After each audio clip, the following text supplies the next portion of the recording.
without distraction throughout his lifetime.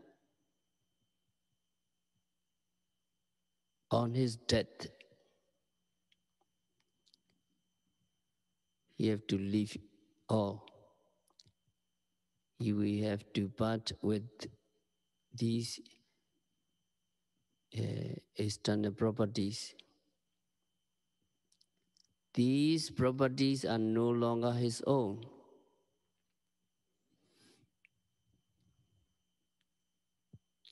However, in respect of all action which he has done or which he has performed, whether these are business dealings relating to worldly affairs or acts of merit such as charity, morality, moral precepts,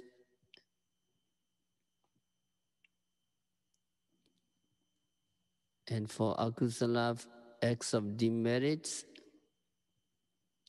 such as acts of killing relating to the matter of teaching. These do not concern other people.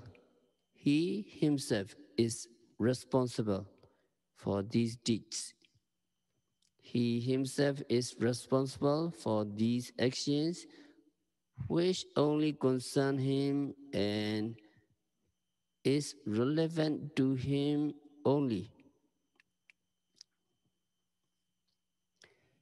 Efforts made by him in matters relating to his business affairs will bring benefits in proportionate with the strength of endeavor he has put in. Acts of wholesome also will bring him advantages as might be deserving throughout his existences, and demeritorious acts will in the same way bring forth bad results as a reaction. People in luxury or people in misery nowadays are merely the inheritors of their own good karma or bad karma, as the case may be.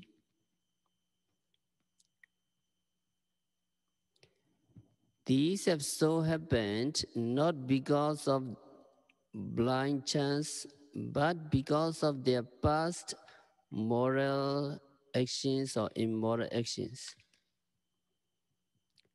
So karma saka, only karma is their own properties which they really own and possess. So this statement is most relevant to Upekkha Bhavana.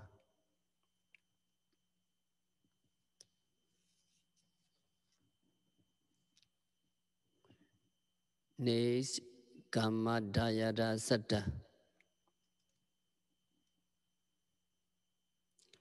As regards beings, their own action or their karma which they have done are only inherited by them.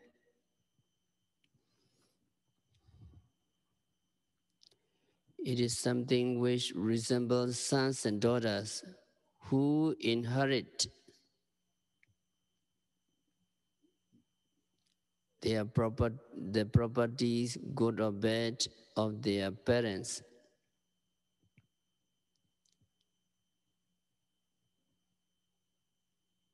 Genetical heritage.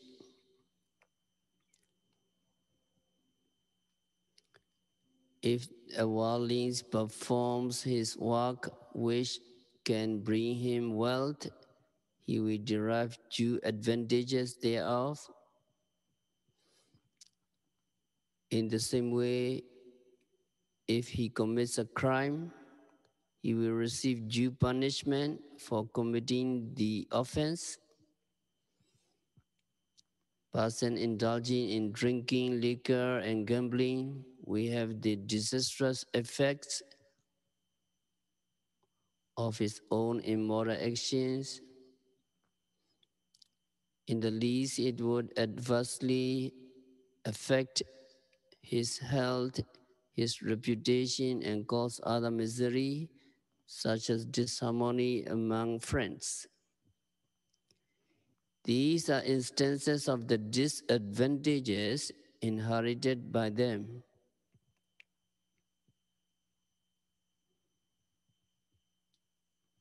In the same way, good karma, wholesome karma, acts of wholesome in the form of charity and moral precepts, we bring him good result even in this present life, in the shape of good health, long life, etc.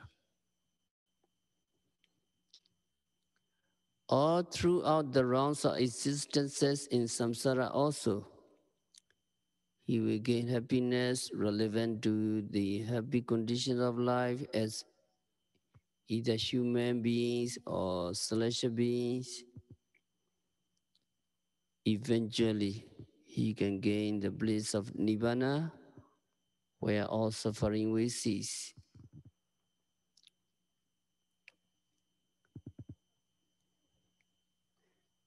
And for the bad karma, if acts of unwholesome, such as killing, stealing, sexual misconduct are committed, evil effects will react to beat upon him even in the present existence.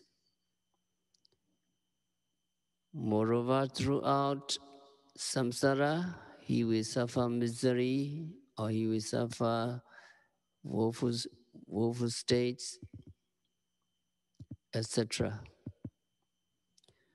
So good and bad inheritance will be accordingly derived.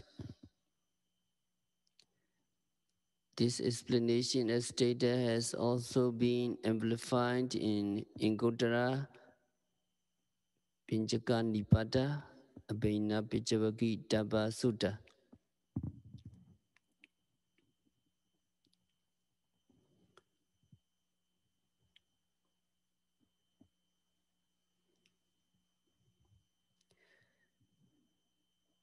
Kalyanawa Papakawa Yankamam Krisanti Dasadayada Boisanti Kamadayada, the words and the words Kama Saka have the same meaning or same effect.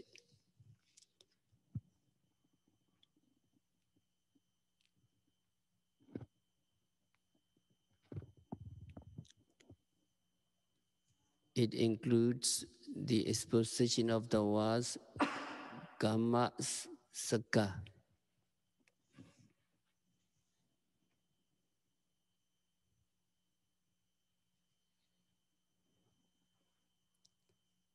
Then beings are subjected only to karma that has been committed by them on their own volition, which will bring the effects to all beings for their actions to make them either happy or miserable. It means to say that good action will bring them good and evil action will bring them evil, in as much as every action produces an effect. This is also an exposition of the meaning of the word Kammasaka. And then Kama Bandhu. That means only Kama constitutes his own relatives and friends to be relied upon.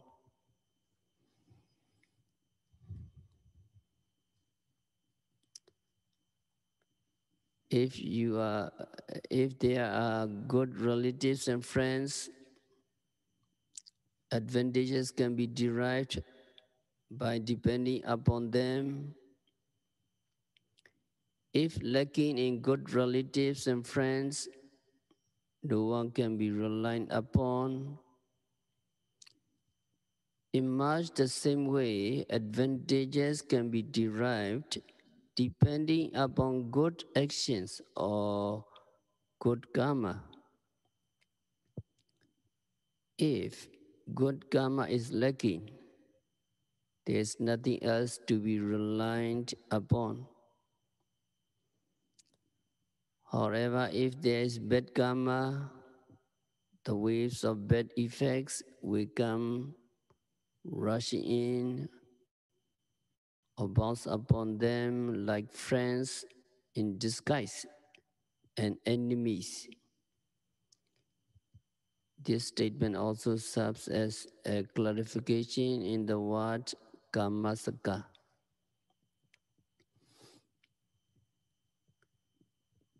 And then kamapati sarana.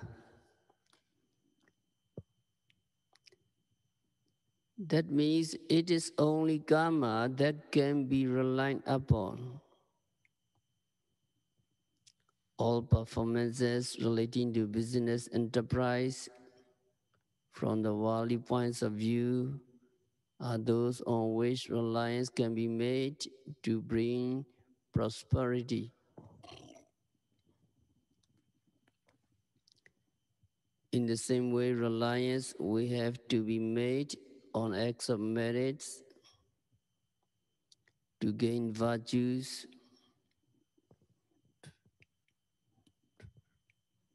However,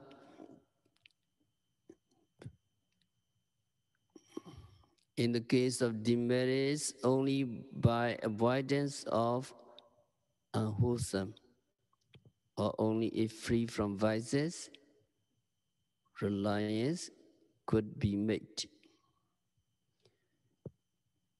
The more the demerits karma, demerits unwholesome karma can be cleared away, the more misery can be minimized.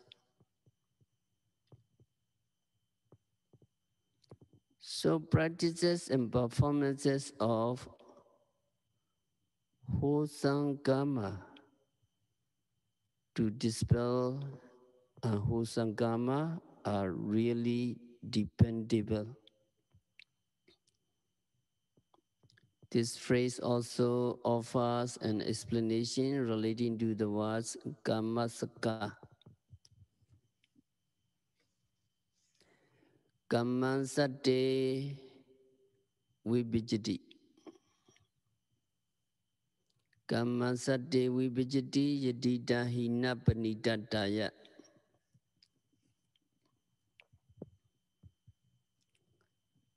That means good and bad actions make the beings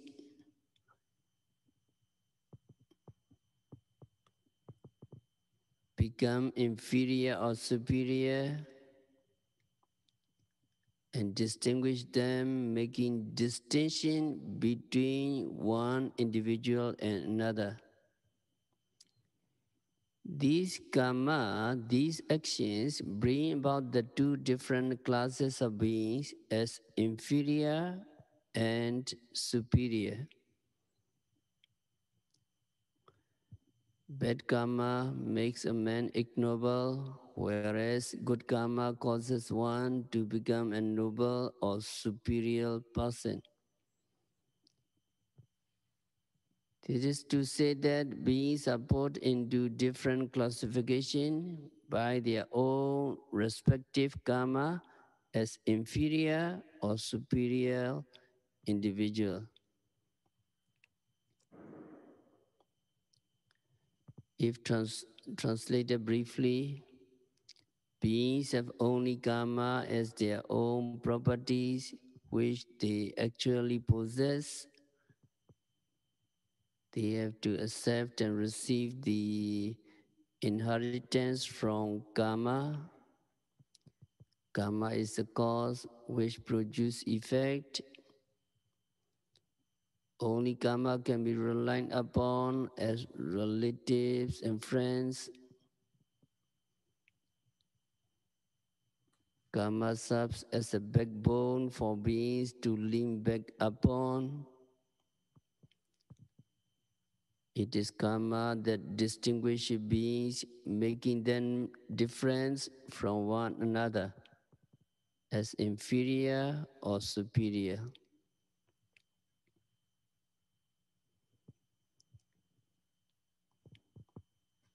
So that is Pali text. Can you follow me? Ready? Beings have only karma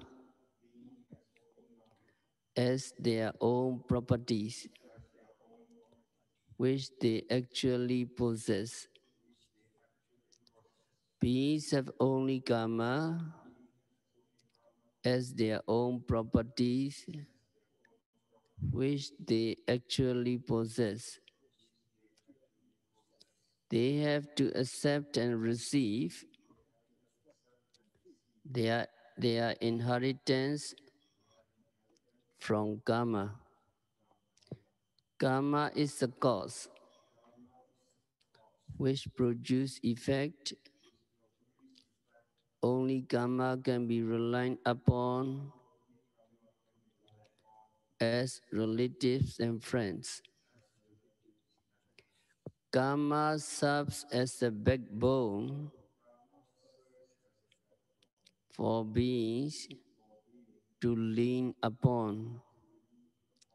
It is karma that distinguishes beings, making them different from one another as inferior or superior. So that is the Pali text from Sulakama Vibhanga Sutta.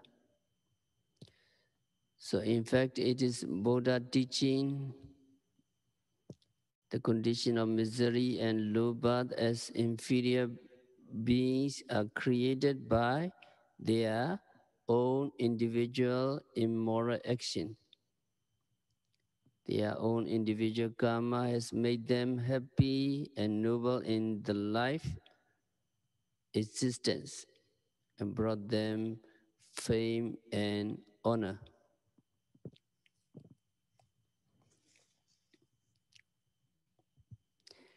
In other words,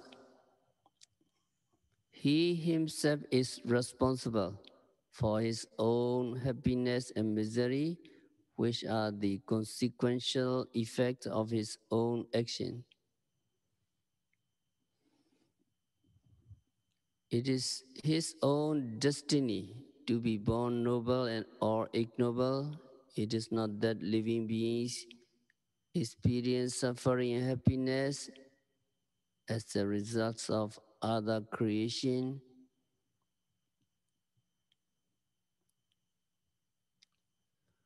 Buddha teaching pins it down to one's own individual karma. And such being the case, no one needs to be blamed. So we have to reflect in this way. Doer of evil, we gather evil. Doer of good, we reap good.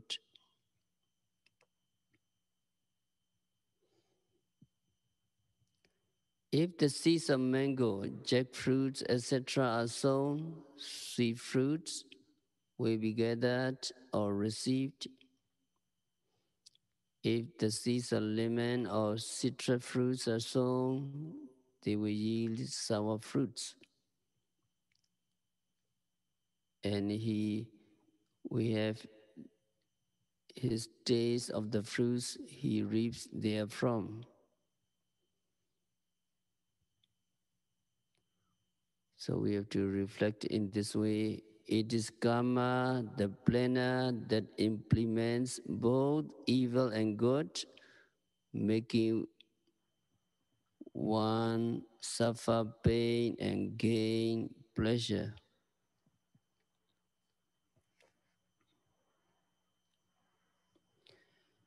And the brief answer given by the Lord Buddha, not being fully understood as yet by Suba, the led further elaboration, as requested by him, was given with comments by the enlightened ones.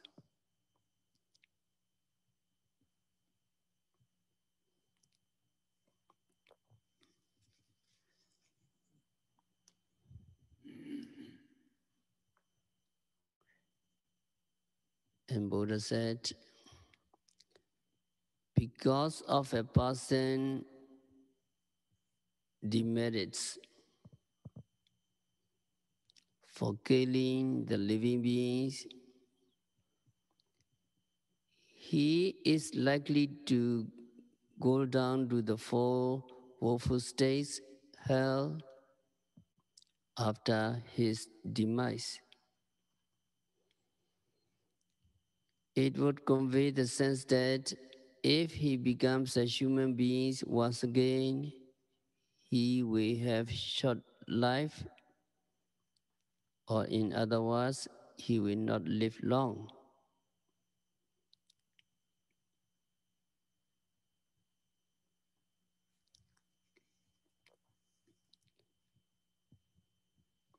And Buddha says, Suba, a certain person usually kills the living beings. His habitual tendency to kill will cause to become short-lived. So killing the other is likely to cause the life shorter.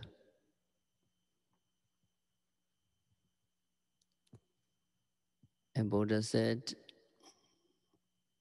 whether a female or a male, some person abstain from killing by virtue of the merits derived or benefited by abstaining from killing. After death, he will be reborn in the celestial worlds.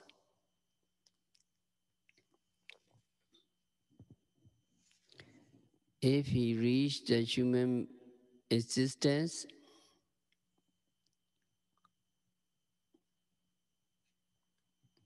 he will have a long life.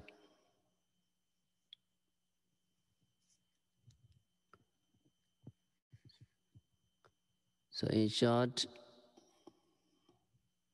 one who avoids committing an act of killing is likely to reach the celestial worlds after his death by virtue of his meritorious deeds. If he is reborn as a human being, he will live long. It means to say that the moral discipline or good conduct in refraining from killing the living beings can cause a consequential effect of long life.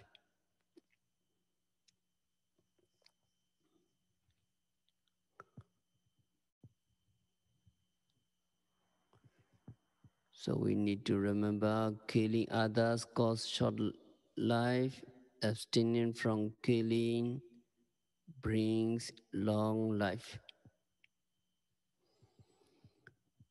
This is the answer to the first question. Killing others means the destruction of the life of any living beings, including all kinds of animals, which include even tiny creatures.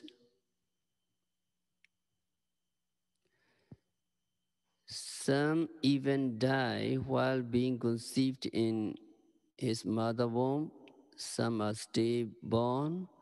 Some die within a month, some die within the two after birth, or they die at the young age of 10, 20, or 30, etc.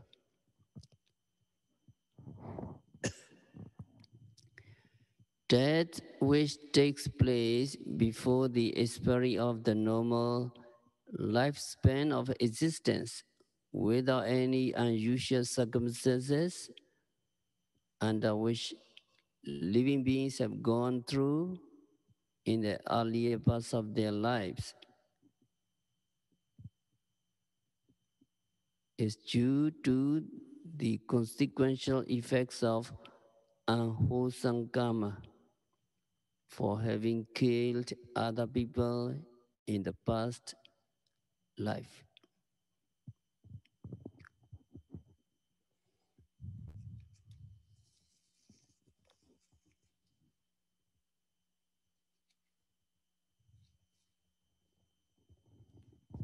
So a problematic question which may arise as to why infants die immediately after death can only be satisfactorily answered according to Buddha's teaching. At one time, Venerable Nadara of Sri Lanka had made a mention in his preaching that the doctrine of creation cannot satisfactorily deal with such a problematic question.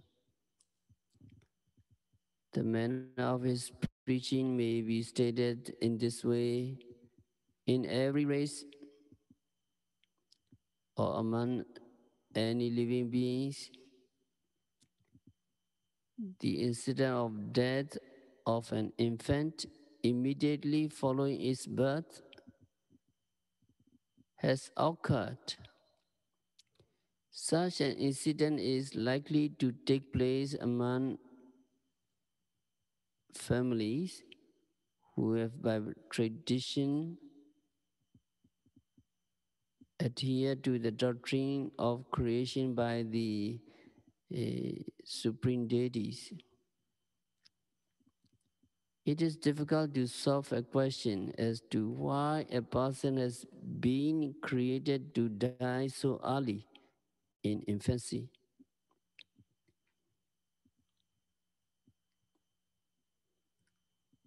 This infant will not have committed any fault against his creator. As such, there can hardly be any reason why the infant who is still innocent should be committed to hell forever.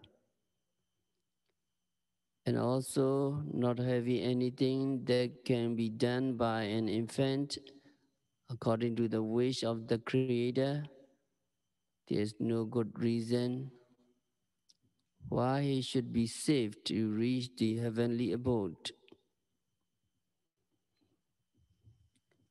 Such being the case, the doctrine of creation of beings, insofar as it concerns the death of young infants immediately after birth, is obviously unsatisfactory. Moreover, preaching has been done that misery which falls the parents for the untimely death of their child who is short-lived is due to their participation and enjoyment in the act of killing living beings committed by other people in their past life.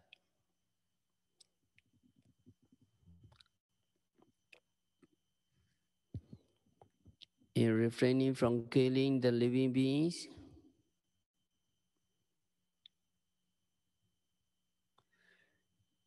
and undertaking to observe the rules of conduct to abstain from taking the life of other living beings. We bring merits of sila, sila kusala.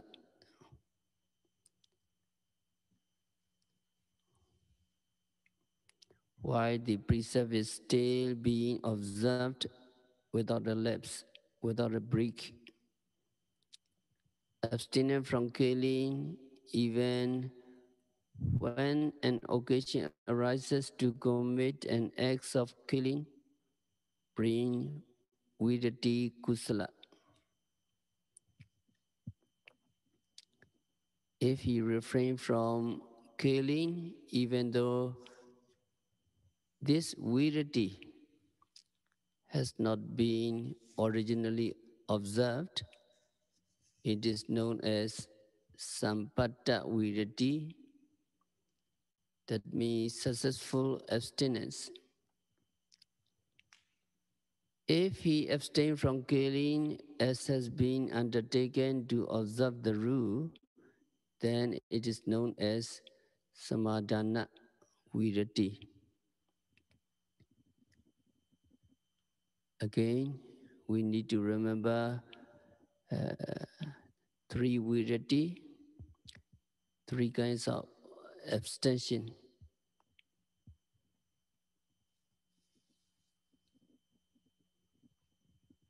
Sampatta virati, samadhana virati, and samucceda virati. So Rudy, can you follow me? Sampatta virati, samadhana virati, samucceda virati. Abstention from occasion, abstention by observant, abstention by total eradication, abstention from occasion, abstention by observant, abstention by total eradication. How many virati? Three. Yeah.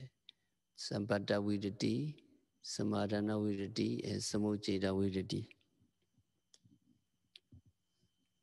So three abstention. Abstention from on occasion, abstention by observant, and abstention by total eradication. Sometimes people don't observe any particular precepts, but when they actually meet the situation in which they might do something wrong, they abstain from doing wrong, reflecting on their birth, reflecting on their age, reflecting on their experience, and so on, and thinking it is not suitable for me to do such a things. So such abstention, such virati is called sampatta virati, abstention on occasion.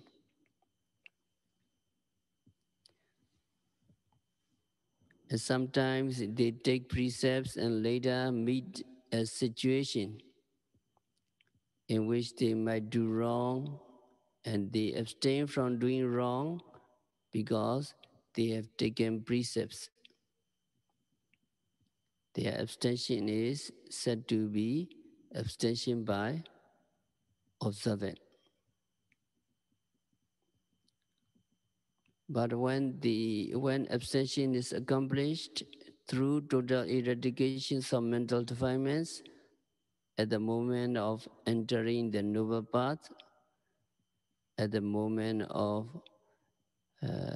entering Ariya Mega, it is called abstention by total eradication.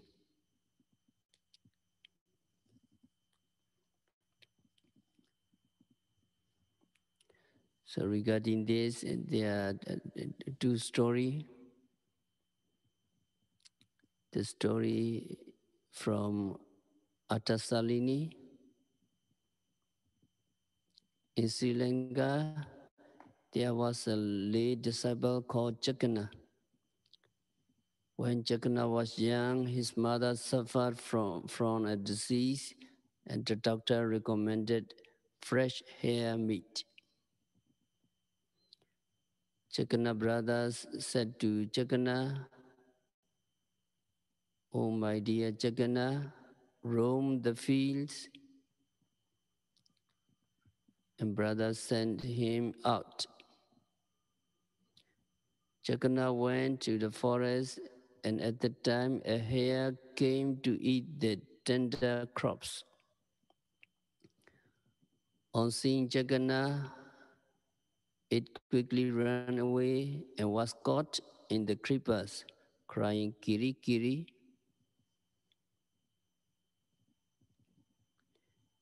Jagannath went after the sound, caught the hare, and then he think, "I shall make a medicine for my mother." But he also thought, he also think, "It is not proper that for the sake of my mother's life, I should take the life of another being." He then freed the hare. He said to the hare, "O dear hare, enjoy grass and water with other hares in the jungle." Then he went back home, and his brother asked, "Well, dear, did you catch a hare?" And Jagannath told his brother what had happened, and the brother scolded him. But Jagannath went to his mother and affirming the truth,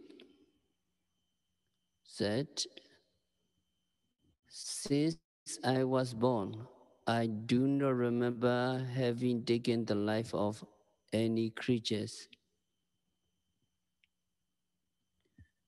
So that is truth. He affirmed, and the mother recovered right away.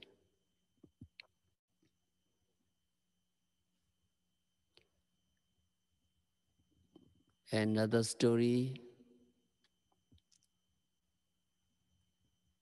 a late disciple who lived on Mount Uttara Vedamana.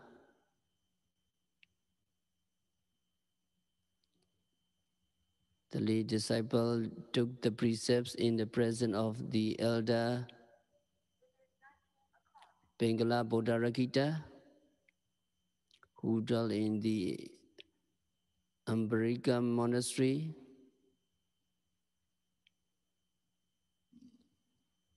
That disciple was plowing his field and his ox got lost.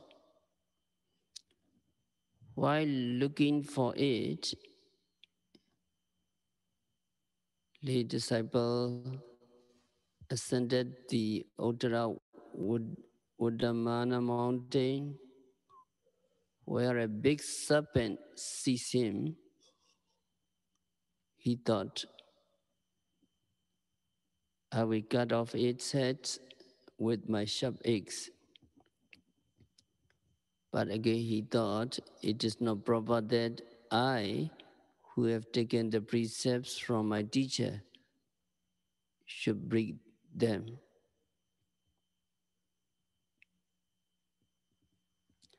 After having these thoughts for the third time, he thought, "I will sacrifice my life, but not the precepts." And he took the sharp axe from his shoulder and threw it away in the forest. Immediately the bow constrictor released him, and went away.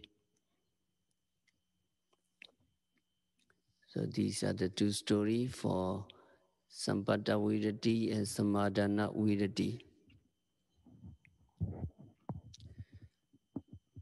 So the virati that is involved during a brief moment of the achievement of Sotapati Mega is called Samocheda Virati. Of the three kinds, Samocheda Virati totally removed all the Docharita, Ahusam Kayakama, and Ahusam Vajikama, evil of physical and verbal actions. It will also bring about full emancipation from the four woeful states.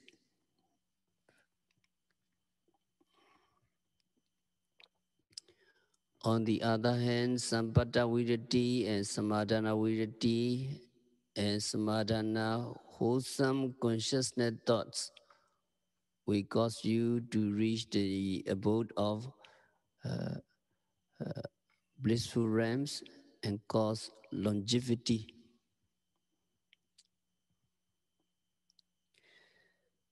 So we have to stop Upekkha Bhavana. We'll continue next week by practicing Upekkha Bhavana, by practicing Vipassana meditation, by observing every phenomena occurring at the six sense doors continuously and meticulously. May all yogis be liberated from all suffering. May all yogis realize the real peace in the very near future. So